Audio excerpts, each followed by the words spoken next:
Please welcome Habeeb Habeeb.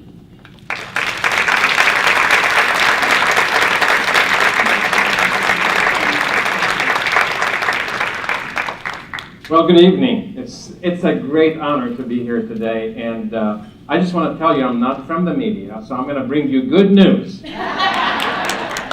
Stop turning on that TV and listening to bad things. I'm here to tell you about the kindness and goodness of America. That's the title of my speech today, the kindness and goodness of America. And thank you for that great introduction, President-elect Sharon. I am a regular guy. I actually believe that ordinary people can do extraordinary things. And when you hear my story, you will know that I was an ordinary guy and I'm trying to do extraordinary things. And I hope that you will know that you can do extraordinary things as well.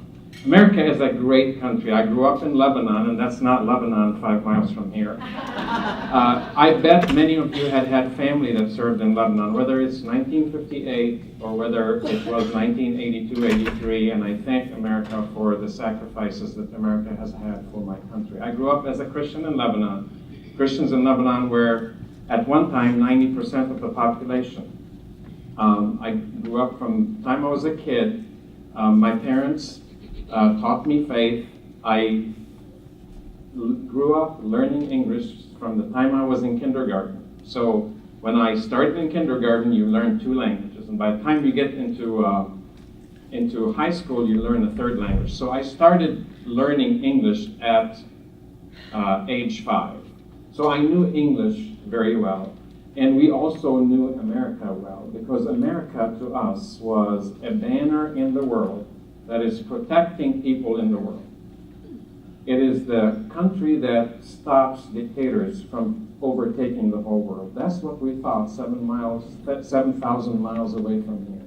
I mean, not everybody thinks America is a bad country. I grew up thinking that. I grew up thinking, what if America wasn't America? Have you thought about that? You probably have. If it wasn't, there will be a few big countries still colonializing the whole world, still terrorizing the world, and we still see it in the Middle East right now. People who are just a few people just controlling the whole country. Well, let's talk a little bit about me.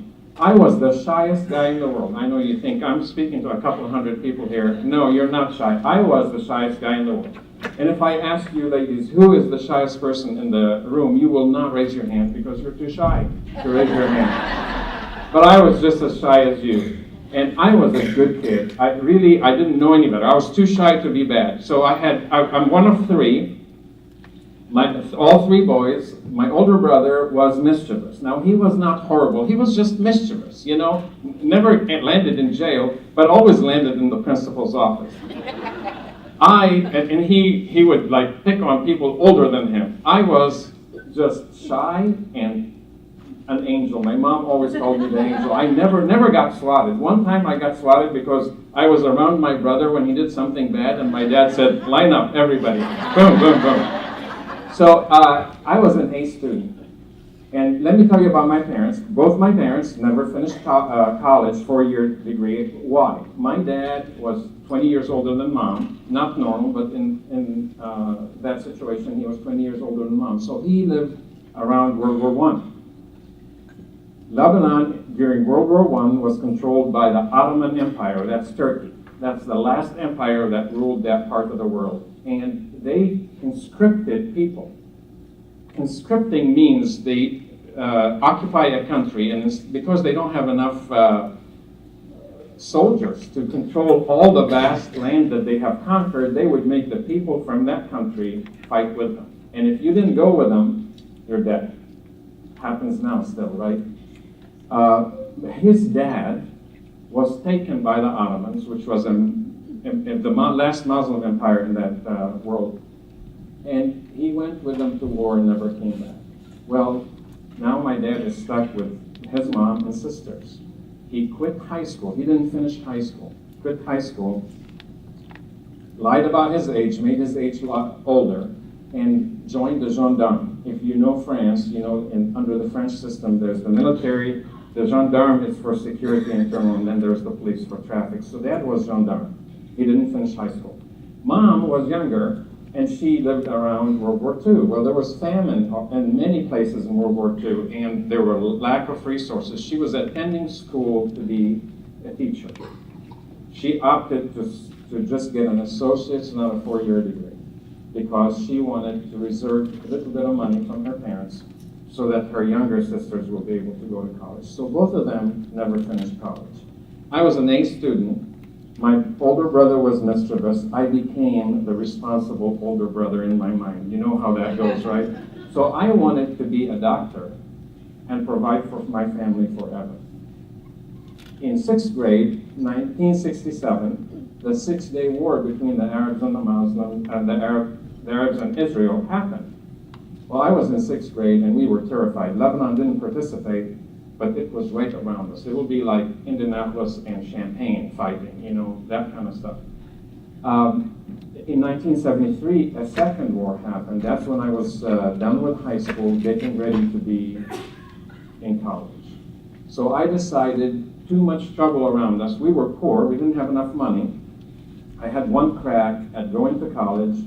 I had good enough grades to be a doctor, and I thought I would go away from Lebanon. A few years later, it would be good. And I would come back after becoming a doctor, and I would provide for my family and then some. So I left Lebanon in 1973 and came to America. I used to attend a Nazarene church in Lebanon, so the one place that I knew was Olivet Nazarene University. I don't know if you know it, but it's north of Champaign, between Champaign and Chicago. It's one of several colleges that the Nazarene church had. So I landed in America, 1973, the last day, and I've been here since. 17, shy guy, not street savvy. If my older brother showed up, he would have been fine. He would make it happen. I was just going to be okay, follow all the rules. 16 months later, war between Christians and Muslims started in Lebanon. We had a civil war from 1975 to 1990. But this is how it affected me. My parents couldn't send me money anymore. As a matter of fact, they ran away from home. We lived in East Beirut, which was a Christian section, and East Beirut was being bombarded from the western section of Beirut with artillery. It would be like downtown Indianapolis having thousands of rounds of artillery landing on their head. They would go down to the bomb shelter. Sometimes it would be so bad they would get their whatever they can take with them and go out of town. It's still happening in the Middle East right now. So there were times I did not know where my parents were for months on end. What am I going to do? Think about it. Your 17-year-old child is 7,000 miles away from you, and he really isn't street savvy. Well, I was depressed about it, right? But this is where the kindness of goodness and goodness of America happens. This is a great country. And I'm here for one reason, is to tell you about that and to remind you to be a counterbalance to the media that tells you all day long how bad things are in America. I have nothing but good things to say about America because it's not a perfect country, is it? Who has a perfect family? No, none of us have perfect families. It's not a perfect country, but we self-correct on an ongoing basis, and we have a good heart, and we always want the best for people. And I felt that all the time, from people who would always ask me, "How are your parents?" And I would say, "I don't know anything about them." Anyway, sometimes I would hear from them for one day. One time I would be able to get a phone through, and then 3 or 4 more months I didn't know. 1975, I started in 74. 1975, Christmas time was coming. I was broke. I had paid for college. It was room and board at the Olivet.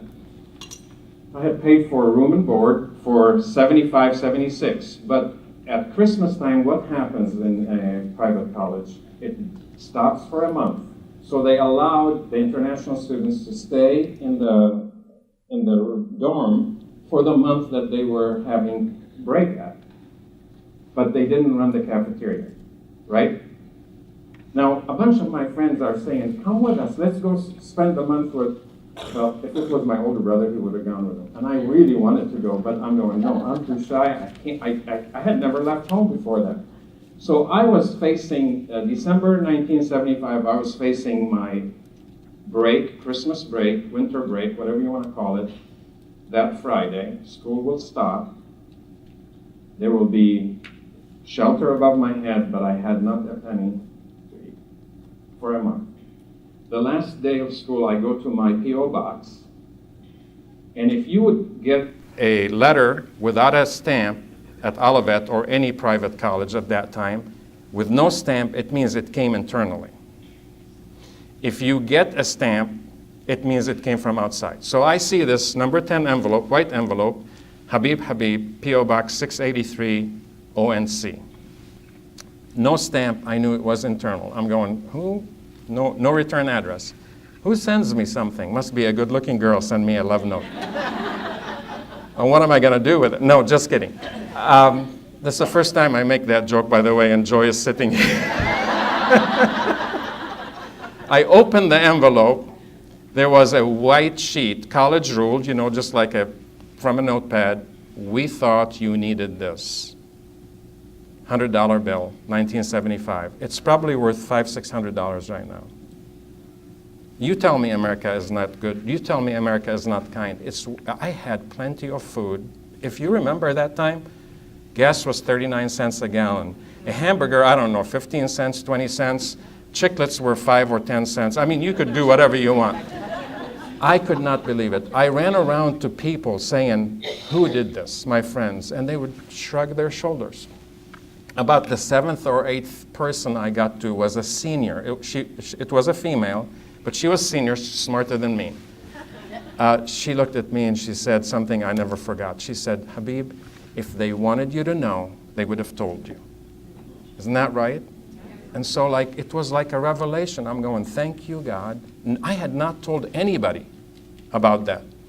I had only prayed about it. And I got to receive the goodness of America, validating everything I learned from the time I was a kid. And I still remember that. I guarantee you, as the Lord has blessed us, we were broke for a long time. When I married Joy, I took her to Dairy Queen. She had a dilly bar. I don't know, how much was a dilly bar, honey? 39 cents too? She was broke, I was broke. So I thought I'd be up front. I said, I just want to tell you something, I'm broke. She goes, don't worry, I'm broke too. We were broke for a long time, but as the Lord has blessed us, I guarantee you I have given back, and we have given back that $100 multiple times over. So can I say something? This was not in my notes, but you mentioned one thing just a few minutes ago, and I wrote down what you mentioned. I hope I get the title right, Auxiliary Emergency Fund. This has been 40 years ago. So 1975 to 2015, it's been 40 years ago. This year, Joy and I had pledged that we will give back the $100 40 times over. So would it be okay with you, President-elect Sharon, if I give you $100 to seed that emergency fund? Thank you.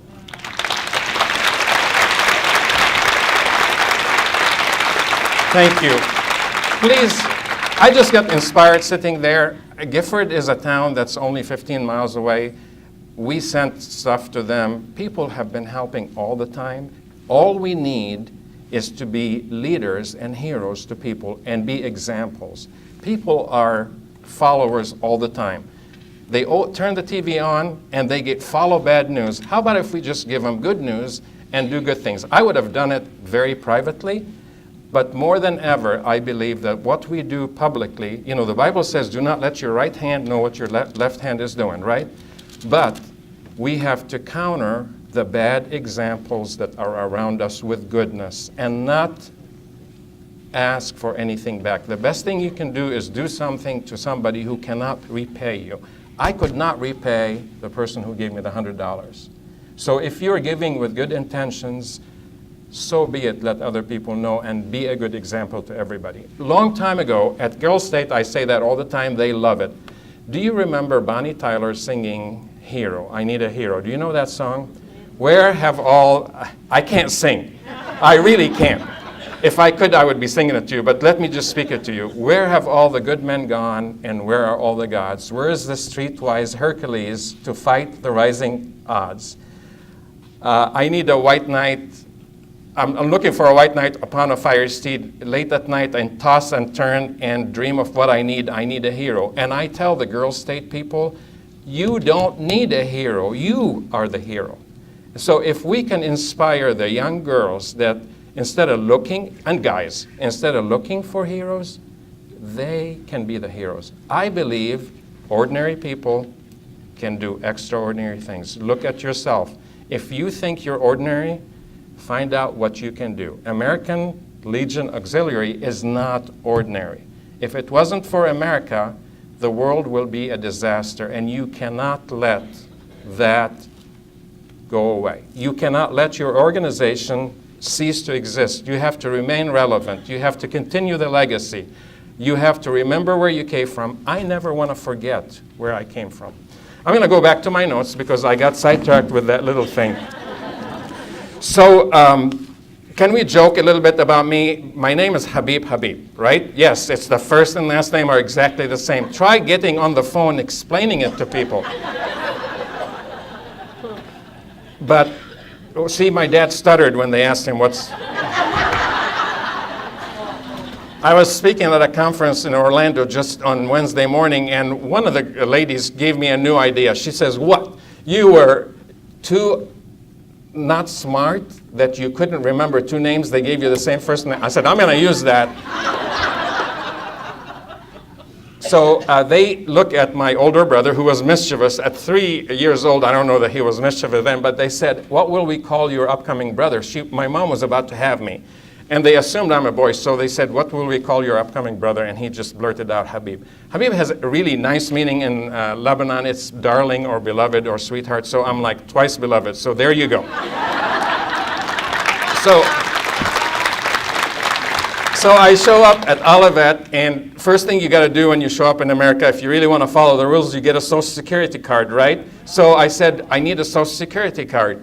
So they said, well, yeah. I said, what do I do? This is way before Google and smartphones and everything. What do I do? They said, just go down to the Social Security office. Where's the Social Security office? Just down the street. I didn't have a car, so I walked 20 minutes. Great. I could walk an hour, you know, I'm still 17, but 20 minutes I get there. I walk in, I open the door. Behind the counter, it's a woman, not a man. I'm going, what a country, it's great. I'll tell you why in a second. And she's smiling on top of that. I go, what a country squared, you know, I love that. In Lebanon, it's always a guy. There weren't too many jobs, so the guys grabbed the jobs, and he always frowned because his government salary wasn't enough. So he's frowning. So you show up and you need something from him. And he always had all his work on top of the desk, all of it. I mean, talk about clean desk? No, forget it. It was for demonstration purposes. So you say, I need a Social Security card or a birth certificate. And they would go, okay, fill out this form, whatever. How much? Give me the fee. When will I have it? I mean, of course, you need it today, not 2 months, 2 years from now. When can I have it? He goes, oh, you know, look at the work, you know. He's frowning all the time. So you go, well, can I just double check that I have everything in it? So you take it back, you stick a little bit of money, and depending on how much money you have, is where it lands in that. If it's a $100 bill, you're going to come and get it that afternoon. So I show up at Social Security office in Bradley, Illinois, and it's a woman, and she's smiling, and I'm going, I win the jackpot. So I go in, and I fill out, I said, what do I do? She says, fill out the form. And I'm like, I'm blown away. America is awesome for me.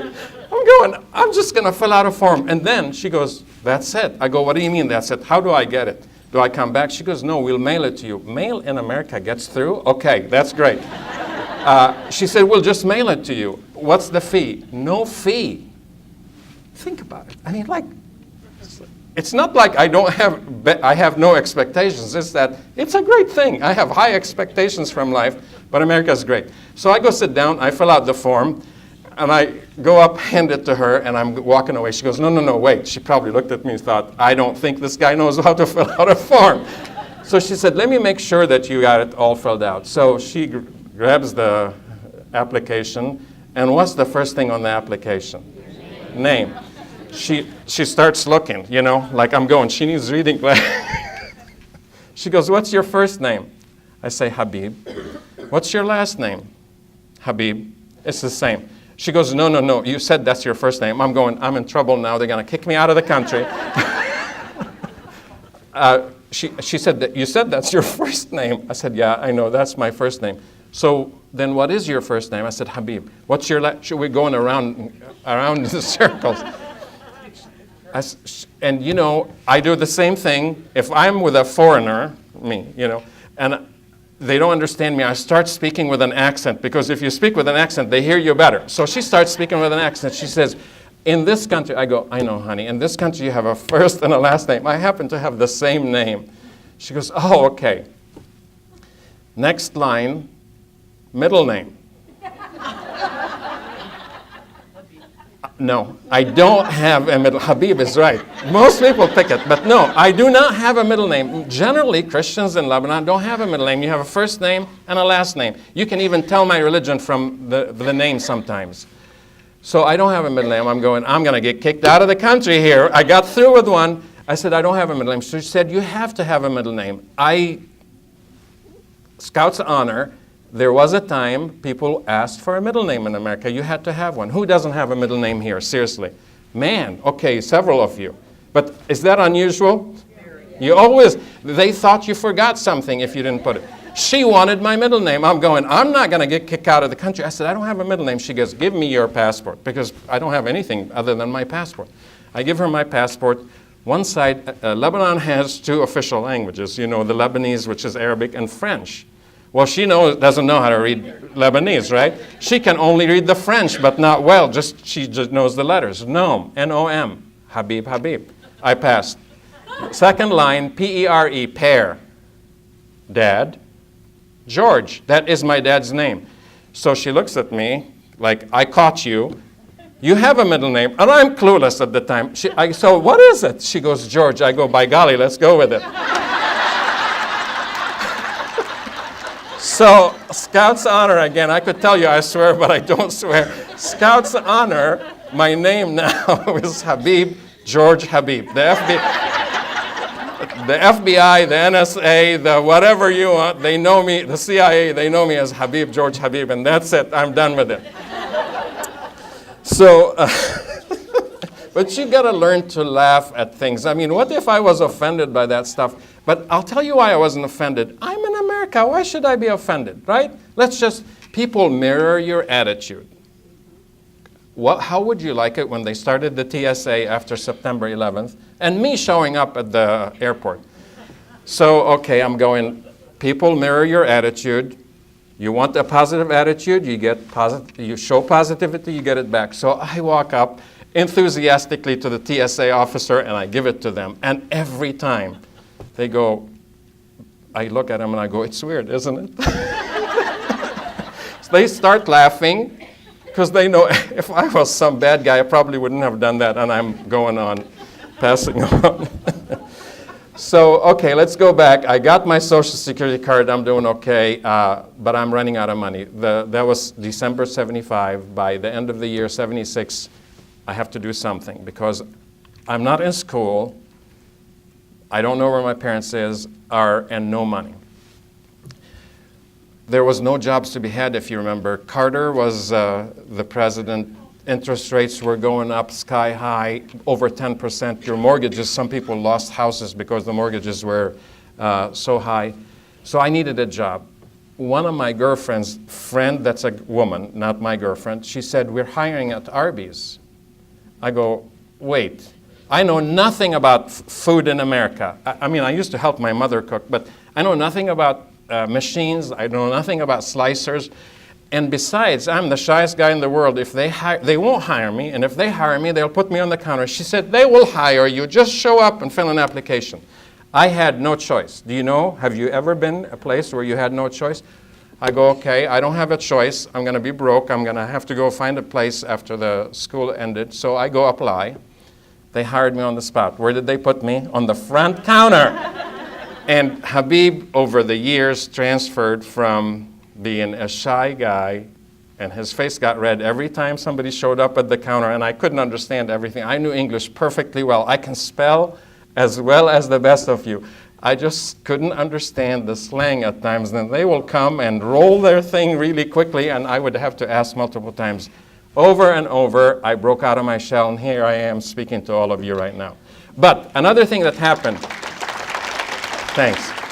Another thing that happened is I could not afford to fail. I was scared to death. What will I do if I fail? because my dad wasn't around the corner for me to go and live with him or with my mom.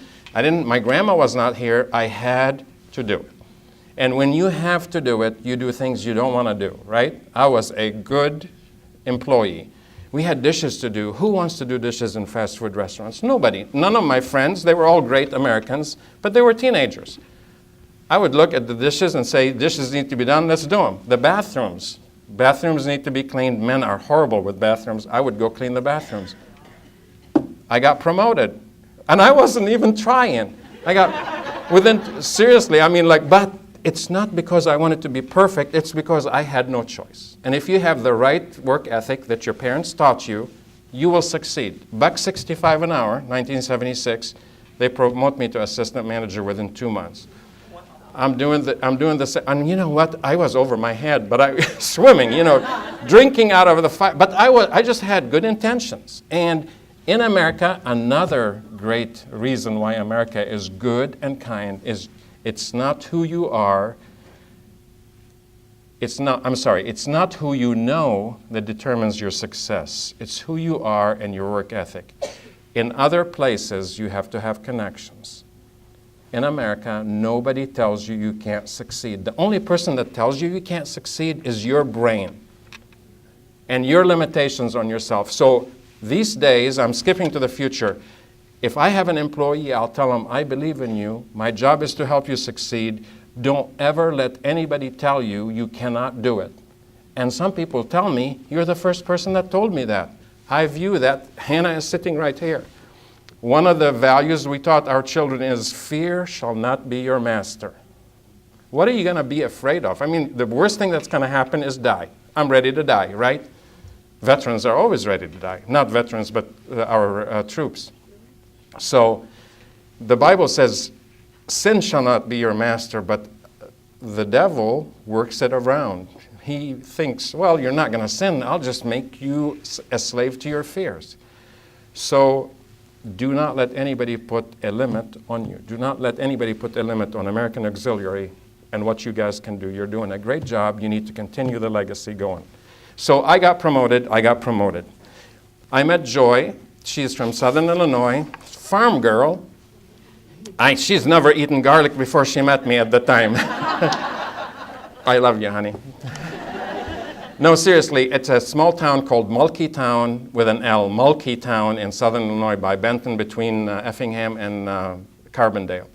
She grew up on a farm, attended Nazarene church down there, ended up at Olivet after me. Times were bad for her. She got a dietetics degree. She couldn't find a full-time job at the hospital. Thank God she landed at Arby's. I interviewed her and I hired her. We could not date because no fraternization at the time. But as soon as she got a full-time degree, she thinks I was slower than slow. 4 years later, we knew each other. She got a full-time degree. We started out going out together in 1985. We got married in 86, and we've been married since. We have Hannah with us. She's works at the university, and another son, older son, Paul, who's 27 at NYU. And so I've been blessed with a great, great family. The Lord blessed me. In 1990, the war ended. We were able to bring over my parents, and when Mom and Dad got here, they kissed the ground. They kissed the ground, and my dad always wore a lapel that says, I love America. So I don't know what the TV is telling you. Forget that. There are millions. America is an idea. It's not a race, right? There are blondes and brunettes here, and there are in between. There are redheads, and then there's me. America is an idea. America is a beautiful idea. There's all kinds of us, and there's mostly immigrants that love America. And the reason I'm speaking here is so that I can tell you, never give up on the idea of America. I'm not going to give up. I'm going to be the counter. With your help, we will be the counter to the bad news in America.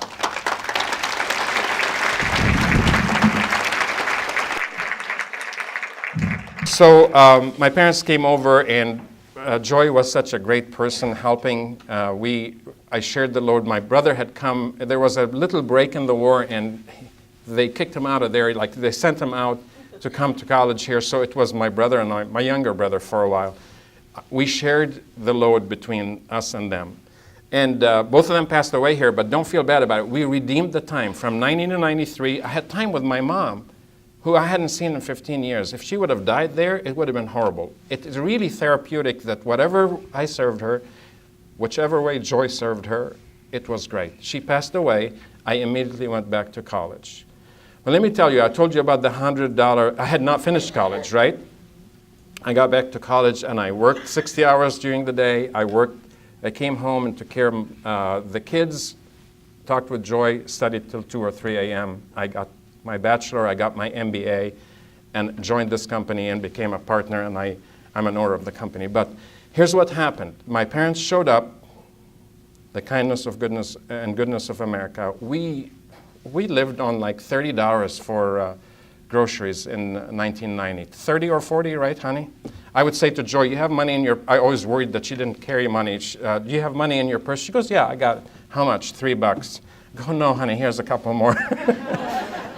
But anyway, the church took up a collection to help us care for our parents. Now, who does that in other places, right? More examples of the kindness and goodness of America. My mom passed away. And through a miracle, before we knew she had Parkinson's and heart trouble, and we knew she was going to pass away. She went slowly. So my brother and I said, let's go make preparations. And my dad was mad. He goes, what, you're hurrying up your mother's death? I said, no, I'm just being an American, not a Lebanese. Just being practical, really. So we knew that we would be too unhappy when that happened, so we prepared for it. And the funeral director said, do you have insurance? We said, no. He said, you should have insurance. We didn't know when it would happen. It could have been another 2-3 years. He said, take insurance. We paid one premium. Mom passed away. All the funeral was taken care of except $1,000. Our share was $500. My brother's share was $500. We didn't have $500. Joy called me one day, right after that same week that she died. She said, I opened the mail. Guess what's in the mail? $500 check from a person in our church that didn't have that much money. Are we blessed or are we not blessed? We are blessed. We're awesomely blessed. Don't let anybody get into an argument with me whether America is good or bad. We make what America is, not what the bad people make it. Don't give up on what you're doing. Forget your arguments with one another. I mean, I heard what you're saying. Every organization, oh, we're going to have change. Okay, I don't like that change. Hey, there are people that think the glass is half full. There are people that think the glass is half empty. You know about me? I'm just glad I have a glass. and you know, we're way beyond that. The Lord has blessed me in big measure, blessed us both in big measures. But I don't have low expectations from life. I just never want to forget where I came from in 2 ways. I never want to forget what I learned in Lebanon, what my parents taught me, the good things that they taught me. And I never want to forget the fact that I was broke, and when the Lord blesses you, you need to remember that. Even in the Bible, all the time, He tells the Israelites over and over, when you go into that land of milk and honey and you build fine houses, you will become haughty and you will forget that it was the Lord who got you here. Just remember the Lord. I want to remember the Lord. I want to remember the good people. I want to remember America. I want to give back to America. We always want to do that. America is awesome. Let me tell you a couple of things. I mentioned people mirror our attitude. If you're coming up against a grumpy person, just be as positive as you can. They will change. I do that all day long. I pull up to the drive-up. I always have dark chocolate with me. I pull up to the drive-up. I get bad service most of the time, right? I give them a chocolate. By the time I'm pulling away, they're happy. They go tell their friends about it. So people mirror our attitude. You need to have gratitude. I always want to have gratitude for 2 reasons. Human beings should have gratitude, and if we are the Lord's people, we should have gratitude. Never forget that. I need to count my blessings. Even on a bad day, I want to count my blessings and remember the good things. I want to have a proper perspective. Let me tell you what a proper perspective is. I had a lot of friends that died in Lebanon in the war. So, do I like nice weather? Who doesn't like nice weather? I like sunny weather. Lebanon is like Southern California, and I'm stuck in flat Illinois, which is bad in winter. But you get up in the morning, and if it's cloudy, you know what I tell myself? It could be worse. This is just clouds. It could be cloudy because the bombs. That's what my people had to endure. If I have a headache, I still go to work. Why? It's just a headache. It could be worse. Some people had bullets lodged in their head and the headache was severe. It could be worse. There was a story from Snoopy and Charlie Brown. You probably know that.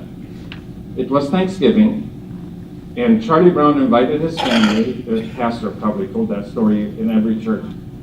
So Charlie Brown invited his family, and they were having a grand time, having a good time, and they were enjoying their family time together.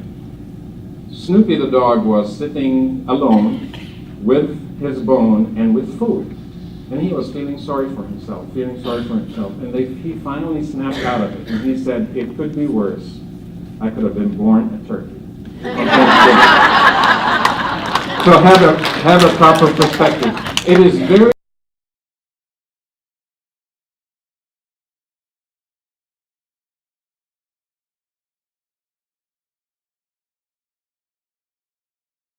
they're Lebanese, right? And it's good to be different, I'll tell you. People want to be different all the time. So I remember them saying, oh, we're Lebanese. And I said, no. Wait. You are American, and your dad was born in Lebanon. Take the best that you know from Lebanon, from your Lebanese heritage. Take the best that you know from your American heritage and meld it together, and you will be awesome, and you'll be able to change the world. So we need to be able to pass it to the next generation. I think you guys are facing the same thing. It's really hard for the next generation to catch that passion. They don't want to see you down. They want to see you hopeful. They want to see that America can have hope. America's best days are in front of us. And you may think this is a cliche, but what would have happened if George Washington and the generals around him and all those people who were fighting for independence would have just said, look, we're in trouble. The British are after us. We're going to cease to exist. No, they thought America's best times are in front of them, and they made their future a reality. You can make the future a reality by engaging the next generation and making sure you continue your great work that you have done. So I hope that my story, it's really not about me. It's about encouragement that you be the hero, that you will be the person that still believes in America, still believes in the work that you have, still believes in the credibility of the organization, and the fact that so many veterans depend on you and need you. God love you, God bless the United States of America.